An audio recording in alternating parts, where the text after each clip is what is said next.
Good evening, everybody. This is Dr. Rao coming to you on this Wednesday evening.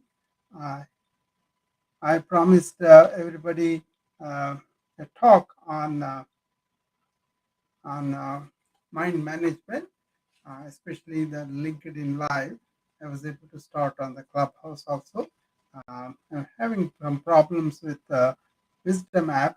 Uh, I don't know why that is so, but I'm on live on Facebook, YouTube, Twitter, and LinkedIn.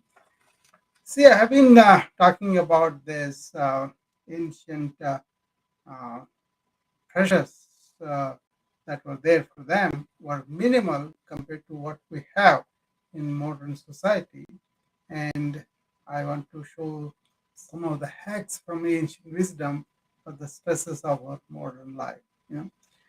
So I want to present to you who I am first, and then after the brief introduction, I will go on exploiting the hacks uh, of the ancient wisdom. As you know, I am a physician and also an informatician, but also a yoga practitioner and a student of ancient wisdom, where I discovered there's a lot of change how we approach to the mind in terms of modern times compared to the ancients. The ancients were more inward and they were not relying on only the intellect, and they don't have too many thoughts, and they were kind of reflecting on the inner energies, inner aspect of a human being much more. And that's where I think we need to make a big turn.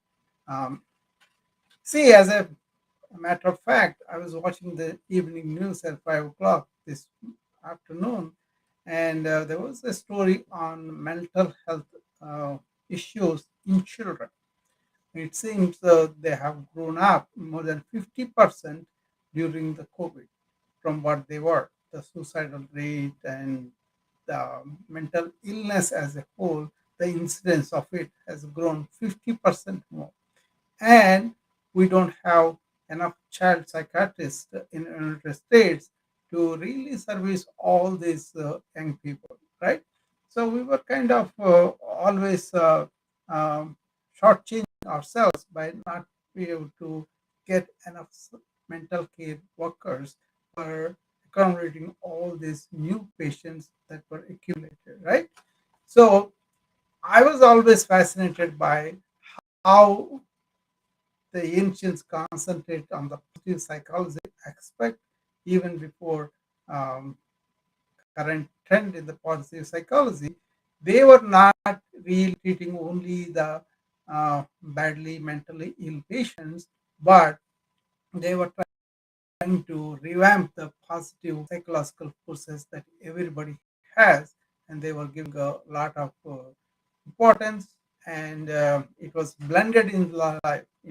So they don't have so much of need for therapies because there was a lot of acceptance, approval, and affirmation of the people, and there were big families, and people were kind of able to uh, go through uh, minor problems or life problems and learn from them in the big family of the village, and everybody cared for each other. That helped a lot. And they were not really separated that much. They were not separated from the nature also. Whereas in the modern life, we are away from the nature, that's one thing, and we are divided in the family structure, society structure also, because we identify ourselves with certain particular creed or caste or religion or faith or whatever, and then we separate ourselves with each other, and we don't have the um, capacity to come together easily, and these divisions form more problems in the mind. That kind of thing I was really worried about, and I was looking at the way how they have come to that was underlying philosophy, underlying understanding of the human mind, and how that human mind is really nurtured, and inner resilience is nurtured by the ancient people. Okay, so that's what I wanted to point out.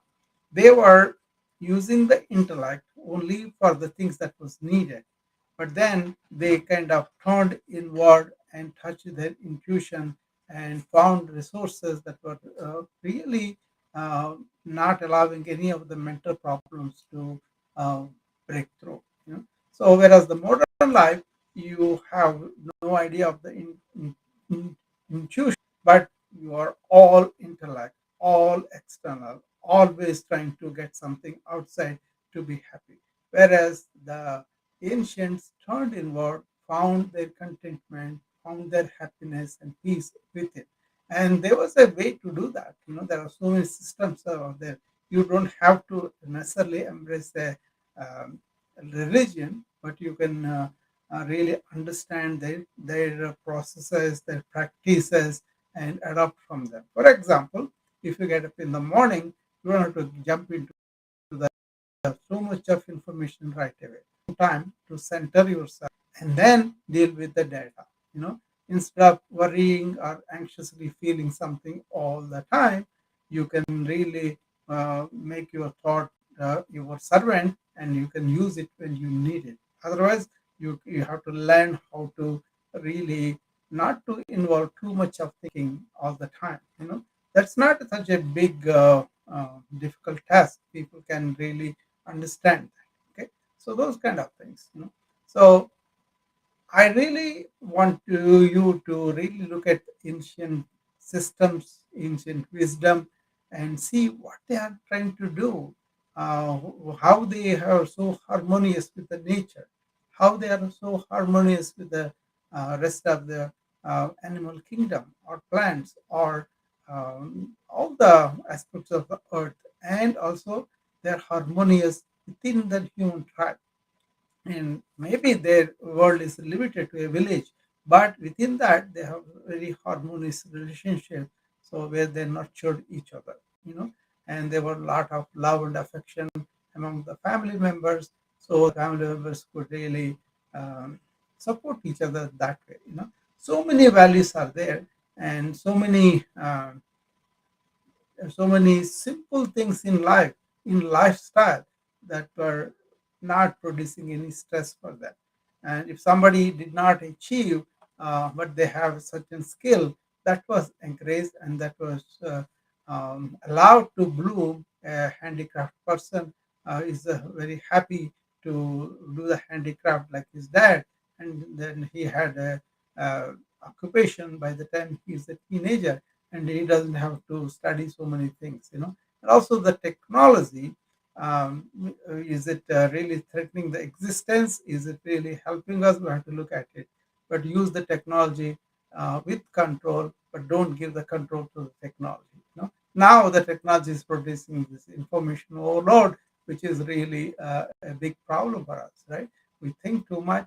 We kind of wake up with thinking, and work all day with thinking, and then go and think all through the sleep, and then just then exhausted you may go, but your mind never rests.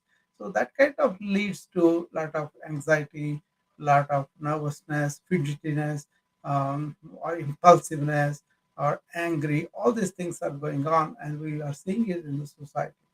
So whereas they woke up, the ancients, I mean, they woke up in the morning, and immediately they kind of focused on some god, something, or the nature. They were offering prayers, they were centering themselves, and they were establishing themselves in awareness rather than stream of thoughts.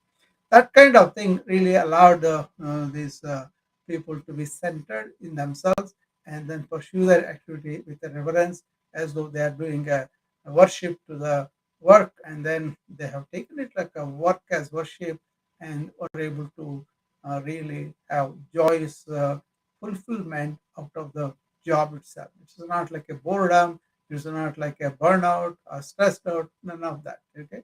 But even if somebody had it, they had enormous support unconditionally without paying any money, and they were taking care of each other. So that kind of thing. So I want to understand where we are, why we are, and what are the solutions we have.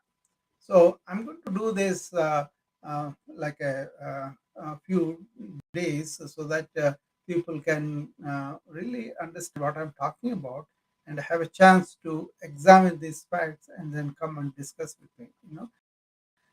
So for now, because of the internet problems here, I will be ending this talk briefly, but later on, I'm going to figure out how to invite people on the LinkedIn and other formats, and also the Wisdom app that is not working on the iPad now because of the internet problems, probably. So I will be doing a more at length in a series of rooms named on this mind management with hacks from ancient wisdom. That would be the title. That is what we're going to explore. And then I'm going to give you specific measures that you could do to deal with the modern stress that is coming from the too much thinking and not knowing how to manage our mind. Okay.